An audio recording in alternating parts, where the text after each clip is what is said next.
అరుణాచలంలో 13వ తేదీ కృతికా దీపం అని అక్కడ వెలిగిస్తారు కదా.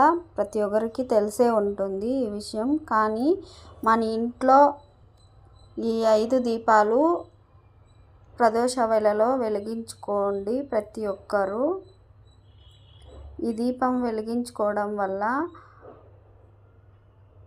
అపారమైన ఫలితం దక్కుతుంది మనకి. ఈ ధరణి దీపం ఇంట్లో వెలిగించుకోవడం వల్ల, అంటే 5 దీపాలు వెలిగించుకోవాలా ప్రతి ఒక్కరూ. పరమేశ్వరులు అరుణాచలంలో అగ్ని రూపంలో ఈ దీపంలో కనిపిస్తారు. అలాగే మన ఇంట్లో కూడా ఈ దీపంలో కనిపిస్తారని నమ్మకంతో ప్రతి ఒక్కరూ ఈ దీపం వెలిగించుకోండి. వెలిగించుకున్న తర్వాత అరుణాచల శివ, అరుణాచల శివ, అరుణాచల శివ అని 3 సార్లు ఆ దేవుని అయితే తలుచుకోండి. లేదంటే అరోం హర, అరోం హర, అరోం హర అని 3 సార్లు